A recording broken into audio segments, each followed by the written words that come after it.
El siguiente segmento tiene contenido o opinión. Muchas gracias, 6:27. A ver, que no se me pase el día de hoy Manabí. El día de hoy Manabí, la querida provincia de Manabí, donde tanto nos quieren, donde tenemos una gran audiencia, un montón de manabitas que están conectados todas las mañanas, se conectan con nosotros, nos escuchan a través de 88.5 FM Estéreo, nos sintonizan igualmente por nuestra señal web de www.radiomajestad.com, nos siguen a través de la transmisión digital. Bueno, Manabí el día de hoy está de aniversario. Manabí cumple justamente un nuevo aniversario de provincialización. Son 197 años de provincialización de la querida provincia de Manabí, donde primero su gente, ¿no? Sus hombres y mujeres tienen ese don de gentes, ¿no? Espectacular, el manabita, muy propio del manabita, su comida, la manera como Manabí ha surgido en los últimos años, después del devastador terremoto que destruyó buena parte de la provincia, que tuvo su epicentro en Pedernales, destruyó gran parte justamente de la zona, el centro de Puerto Viejo totalmente destruido. Yo he conversado en varias ocasiones con ustedes, tuve la oportunidad hace unos, ¿qué será? 3 años de estar en Puerto Viejo, donde tuve la oportunidad de vivir algo así como 2 años en mi niñez, en esta transición de mi niñez a mi adolescencia, porque mi madre es manabita, justamente es portovejense, y yo me sorprendí porque el centro estaba irreconocible, ¿no? La calle Pedro Gual, por ejemplo, que es esta la principal arteria de la capital manabita que atraviesa la ciudad de lado a lado, totalmente irreconocible, destruido el edificio del Gato, por ejemplo, que me acuerdo claramente. Y claro, no reconocía Puerto Viejo. Puerto Viejo, que tiene tal vez su símbolo, que es la catedral, ¿no? Ubicada muy cerca del Estadio Reales Tamarindos. Bueno, en Puerto Viejo pudimos ver y ser testigos de cómo esta ciudad, la capital manabita, comenzó a surgir. Lo de Manta, que estuve hace pocos días en Manta, espectacular. La manera como el sur de la ciudad de Manta ha crecido enormemente. La zona de la vía Barbasquillo es una cosa impresionante, ¿no? Un buen amigo, ¿no? El ex asambleísta Carlos Berman Reina me decía que Manta es la ciudad del futuro, ¿no? La ciudad del futuro, y realmente es muy interesante, muy bonito cómo los manabitas han tratado de surgir ante lo que fue una gran adversidad. Así que les envío un abrazo a los queridos manabitas que el día de hoy están celebrando, ¿no? 197 años de provincialización, y vean ustedes, tenemos acá, ¿no? Byron Moya nos dice: Manabí, la mejor comida, se come espectacular. Yo me mandé 2 camotillos hace 2 fines de semana, 2 camotillos, delicioso, ¿para qué les cuento? Pero Byron dice: la mejor comida, hospitalidad de su gente, las mejores playas, los frailes. A mí me encanta Manta, debo decirles, me encanta Manta. Hace años no voy a Crucita. Gilbert Zambrano nos saluda desde Chone, ¿no? Todos los días muy religiosamente se conecta con este espacio, muy amable. Juan Zambrano, casi no me doy cuenta que usted es manabita, Juan Zambrano. Soy de Manabí, estoy viendo el programa desde Madrid. Muchas gracias. Qué bien, que no se olvida de su tierra. Jared Jaramillo nos alerta, y le alerto acá a nuestro equipo técnico, que está siempre pendiente, ¿no? Hay dificultades con la señal de 88.5, no sé qué ha pasado, ya voy a averiguar, no sabía yo ese tema. Yo en realidad no me ocupo de los temas de los temas técnicos, pero ya les voy a alertar. José de la Cruz Bravo nos saluda desde Manta. Dice: ciudad que con muchas oportunidades de trabajo. Bueno, Manta es el segundo puerto en importancia, ¿no? Después de Guayaquil, pero de Manta es una cosa, créanme, yo me quedé enamorado de Manta. No iba a Manta desde 2008, quiero contarles. Desde la cobertura de la Asamblea Constituyente de Montecristi no iba a Manta. Fui a Puerto Viejo cuando... fui a Manta, pero no recorrí Manta. Fui a Manta en la final del Emelec Delfín, que el Emelec se proclamó campeón. Pero solamente fui al Jocay, y de ahí salí de una y me vine para Quito. No recorrí Manta, fue muy rápido esa visita. Y en realidad sí tuve esa oportunidad hace un par de semanas, y realmente es impresionante cómo Manta ha crecido. Acá también nos dice César Augusto, este dato no lo sabía, pero gracias, César. 197 años cumple Imbabura. Igualmente saludos a la querida provincia de Imbabura, a los imbabureños que obviamente también se conectan a través de nuestra señal de Facebook Live. Abrazo para ellos, para su capital Ibarra, para Otavalo, para Otacachi, para Tuntaki, que obviamente allá también tenemos nuestra audiencia. Así que 2 provincias que el día de hoy están de aniversario. Acá también nos dicen Loor a Zaruma. Vamos al Oro. Vean. Fuimos de Manabí a Imbabura y ahora vamos a la provincia del Oro. A Zaruma, en sus 197 años de cantonización, el 25 de junio de 1824 se produce la erección cantonal de Zaruma, según la Ley de División Territorial de la Gran Colombia. Gracias a Dilmo Gia, que nos envía esta referencia justamente de Zaruma en la provincia del Oro, ¿no? Dicen que hay un café espectacular. Yo no conozco Zaruma, debo decirles. Llegué hasta Piñas y no logré llegar hasta Zaruma, así que algún rato habrá esa oportunidad, ¿no? Algún rato. Bueno, muchas gracias. Acá también nos saludan desde Puerto López, allá en la provincia de Manabí, desde Rocafuerte, esos dulces espectaculares, ¿no? Dulces espectaculares que tenemos allá. La doctora María Fernanda Medina, que también es manabita, ¿no? Está conectada, ya portovejense, que está también celebrando a su querida tierra. Y bueno, para cerrar la sección saludos, que por acá vine, Norma Torres me dice, se ha ido a la bella Cuenca. Claro, estuve yo en Cuenca en enero del 2019, si mal no recuerdo. Estuve por ahí en enero, febrero del 2019. Por la bella Cuenca, ¿no? Desde Loja también nos saludan, desde Malacatos, muchas gracias. A Loja, en cambio, no voy hace tiempo. Por acá tenía un saludo de cumpleaños que se me perdió por acá. Deme un segundo. Aquí está, ok, le saluda Carlos Díaz, buen día Fabricio, dice, por favor un saludo para mi hijo Marcelo Alexander Díaz Jiménez, que hoy cumple 9 años de parte de sus padres, Carlos Díaz y Marjorie Jiménez, muchas gracias para el pequeño Marcelo Alexander Díaz Jiménez, 9 añitos y está en sintonía de este espacio, que lo celebre, que sus padres por favor tengan la bondad de celebrar el día de hoy. Le enviamos un abrazo justamente a nuestro pequeño seguidor. Por acá la doctora Jaramillo dice, Loja, el café lojano es el más rico de todos. Claro, defiende su Loja. Mi doctora Carol Murillo, ella es manabita, cuasi coterránea, porque ella es portovejense pura es Carol. Yo soy medio portovejense, porque soy ambateñísimo, pero la mitad de mis genes son portovejenses por mi madre, pero Carol Murillo, que está en sintonía también, saluda a su natal Portoviejo. Un abrazo, querida Carol. Ya hay que invitarle para conversar, ya le vamos a invitar para conversar a Carol, siempre con su muy aguda posición sobre los grandes temas nacionales. Al maestro Julio Sari, que también dice, lo que te has perdido al no conocer Zaruma, dice Julio Sari. Sí, me lo he perdido, pero ya habrá esa oportunidad. A mi pana Javier Orellana, que también nos escribe desde el Austro, desde Cuenca. Cuenca y Zaruma, las más bellas, compadre, me dice. Bueno, un abrazo, gracias. Bueno, entramos en materia, dejemos los saludos. Vean, perdón que lo diga, pero al final uno termina encontrándose con que el tiempo le da la razón. Perdón que lo diga de esta manera, no vayan a pensar que es inmodestia o arrogancia de modo alguno. Pero el tiempo finalmente nos ha dado la razón a quienes desde el inicio fuimos críticos sobre el desbarajuste derivado de la consulta popular del 2018. El tiempo nos dio la razón. El tiempo nos dio la razón a quienes fuimos críticos desde el inicio de la manera como el Consejo de Participación Ciudadana y Control Social de Transición se extralimitó en sus funciones. El tiempo nos termina dando la razón.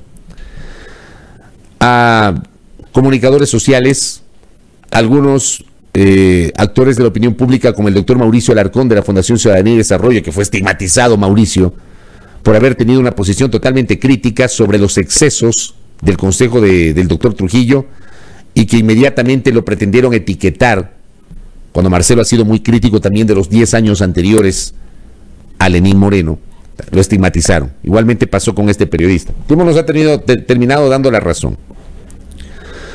Y claro, Mauricio escribía ayer, algo que yo suscribo, aplaudían el blindaje del transitorio a Celi, apoyaban su propuesta del Tribunal de Cuentas, pago por ver qué dicen ahora, suscribo plenamente.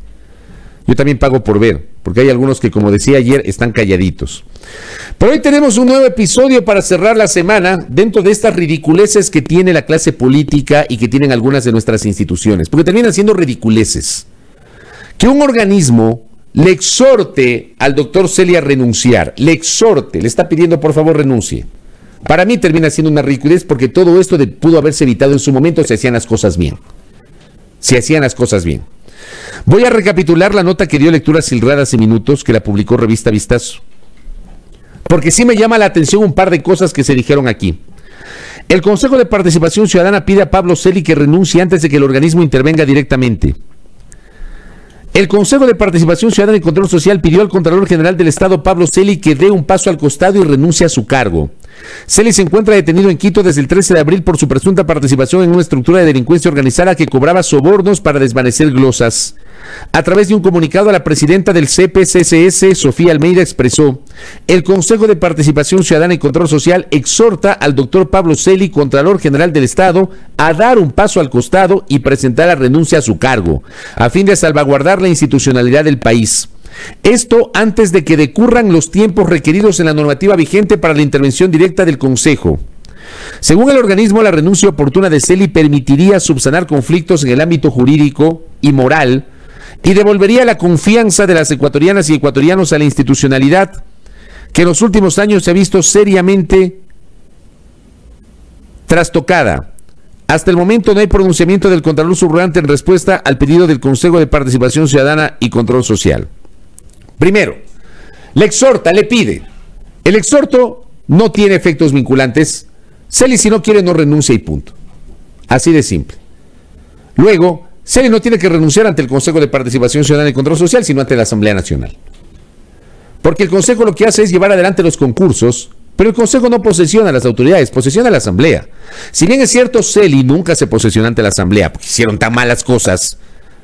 Toda la semana les he hablado de esto. Yo insisto, no tengamos memoria corta. El doctor Pablo Celi no emergió de ningún proceso, no emergió de ningún concurso, no emergió de ningún plan para poder llevar adelante un proceso que permita justamente una selección mediante la vía del concurso de méritos, oposición, impugnación ciudadana, etcétera. Nada.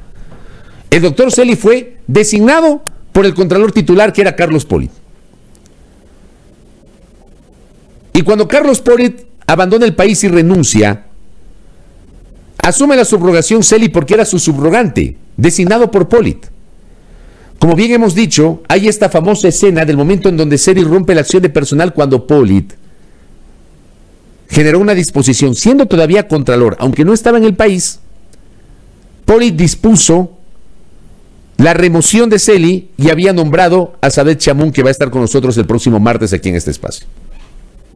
Y acuérdense que Celi, está grabado eso fue viral, el momento que le entregan la acción de personal, monta en cólera, la rompe y amedrenta a los funcionarios de la Contraloría General del Estado. Tema que para algunos pasó de agache, porque en este país de la memoria corta, algunos ya no se acuerdan de eso, y algunos justificaron justamente aquello. Celi no fue evaluado por el Consejo Transitorio de Trujillo, como si fueron los miembros del Consejo Nacional Electoral, del Tribunal Contencioso Electoral, los superintendentes, la propia Corte Constitucional, sobre la cual el Consejo no tenía atribución para evaluar y para cesar a los jueces de la Corte Constitucional, por más impresentable que haya sido la anterior Corte.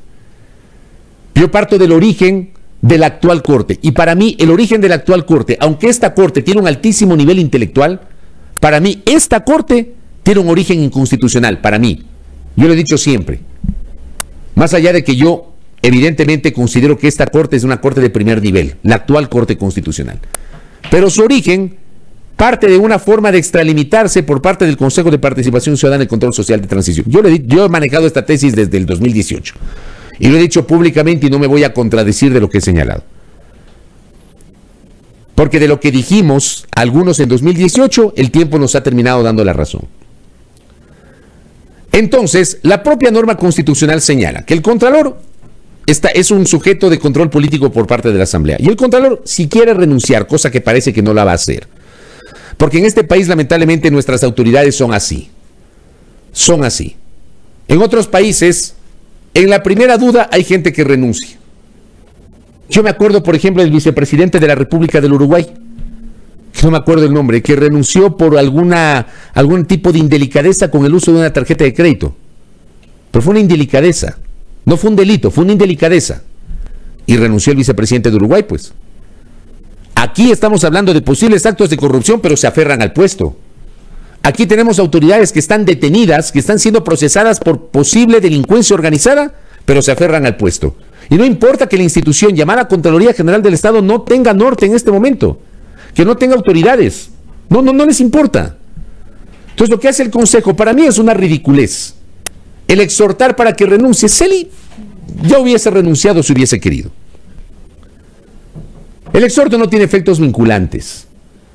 La única manera de que Celi pierda el cargo, o las únicas formas de que Celi pierda el cargo son las siguientes. Uno, que renuncie. Pago por ver si renuncia. Uno, que renuncie. Dos, que fallezca. ¿Ya? Porque estamos hablando de la ausencia definitiva del titular. Eso dice la norma. Tres, que tenga sentencia penal condenatoria ejecutoriada. Porque cuando tenga sentencia penal condenatoria ejecutoriada, automáticamente pierde el cargo porque pierde sus derechos políticos.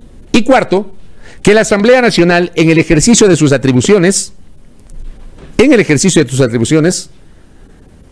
lleve adelante un proceso de censura y destitución por la vía de un juicio político contra Celi. Que eso también va a tardar. Y ya les voy a explicar por qué. Va a tardar. No se le hace de un momento a otro. Entonces yo veo muy complicado que si Celi no renuncia, se pueda subsanar en el corto plazo la situación de la Contraloría General del Estado. O sea, están apelando a la buena voluntad del Contralor que está detenido. Si hubiese un ápice de sensibilidad del doctor Celi, tomando en cuenta además los episodios de esta semana, donde la Fiscal General del Estado, públicamente, la fiscal ha hecho una gira de medios de esta semana, y esa gira de medios, perdónenme, no es gratuita. Esa gira de medios tiene su génesis en los 2 tweets de la semana anterior, cuya publicación yo también la cuestioné en este espacio. Porque yo no soy partidario de que las autoridades impartan sus sentencias, me refiero a las autoridades judiciales, por la vía del Twitter.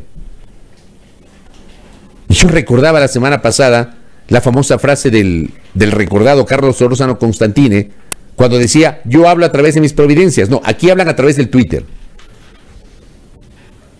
Y si bien es cierto, hay un debate respecto de la libertad de expresión, yo sí creo que las autoridades judiciales deben abstenerse de a través del Twitter comentar sobre casos que son de su conocimiento. Eso hizo la fiscal la semana anterior.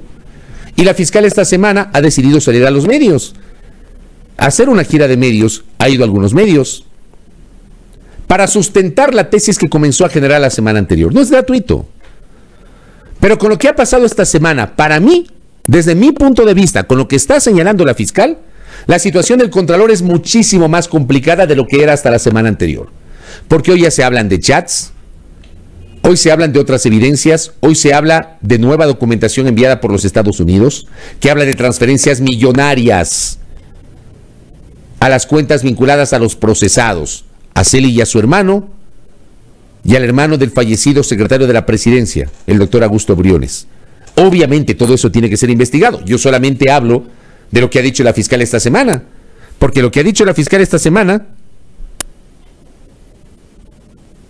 termina siendo una revelación.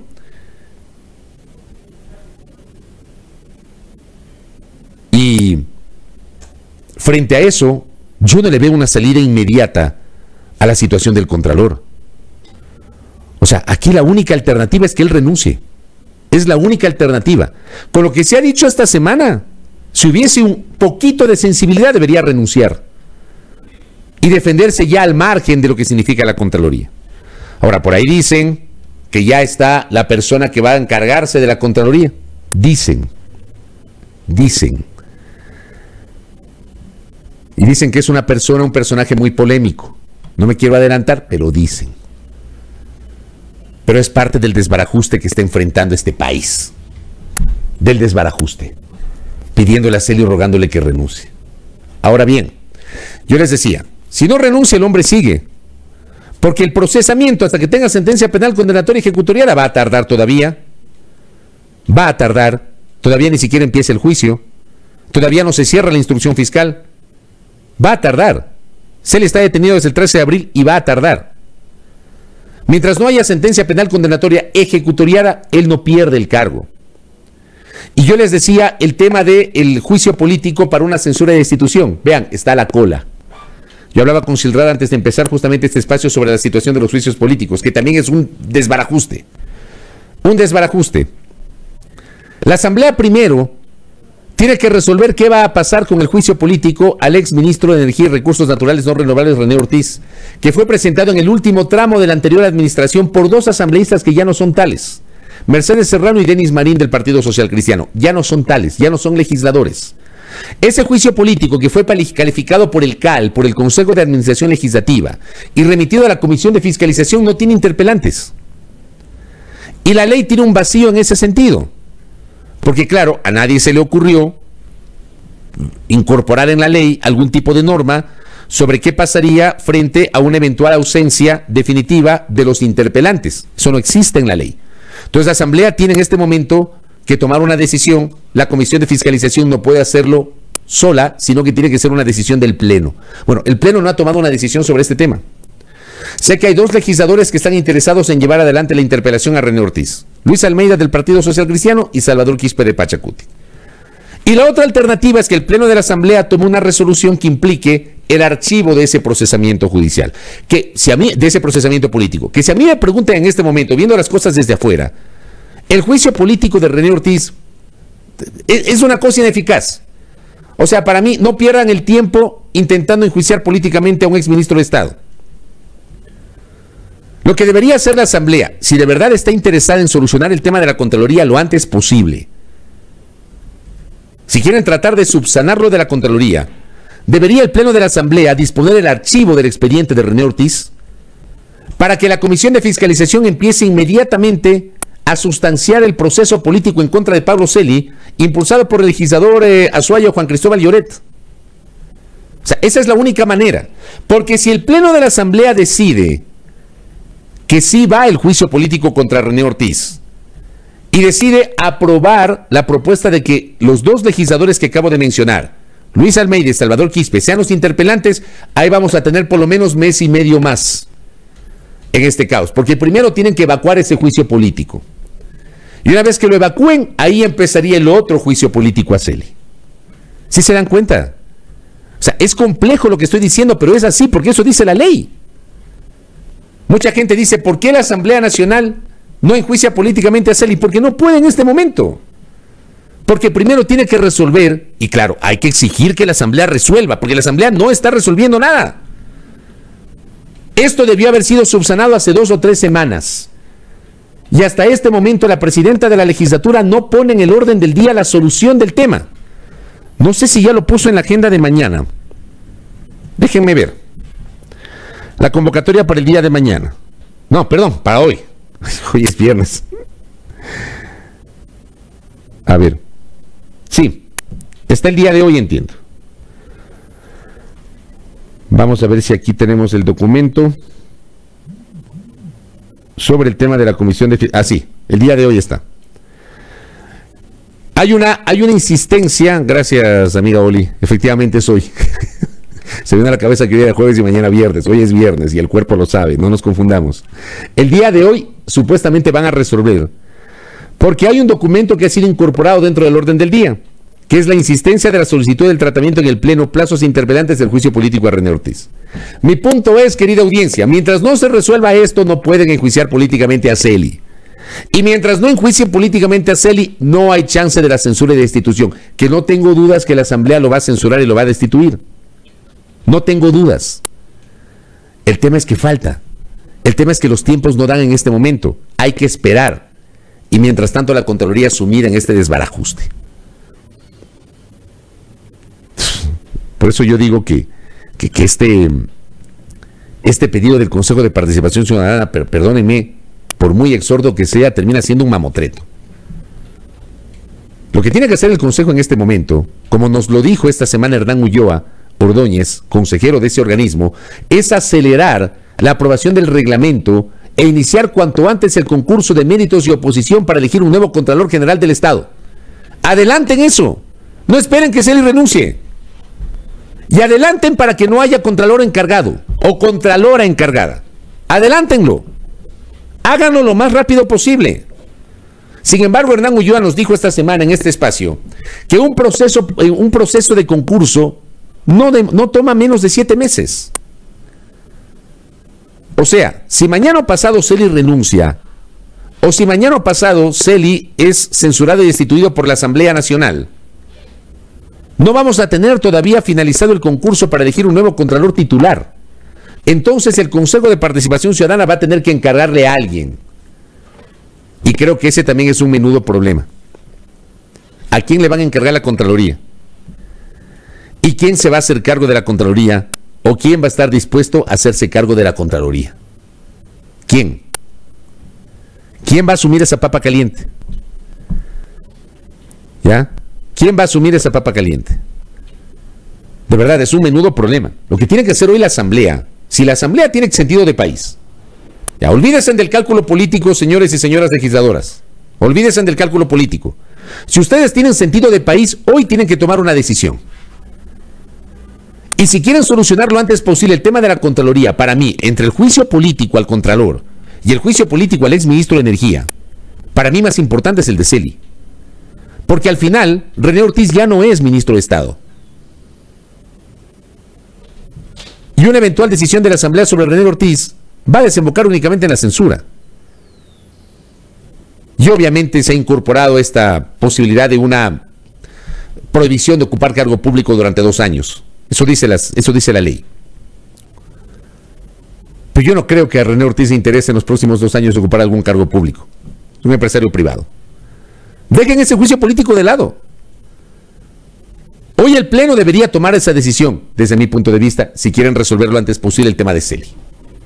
Debería tomar una decisión que es disponer el archivo del procesamiento de René Ortiz y le allanan el camino a la Comisión de Fiscalización para que la Comisión de Fiscalización inicie inmediatamente la sustanciación del juicio político contra Pablo Celi, impulsado ese juicio político por el asambleísta Juan Cristóbal Lloret.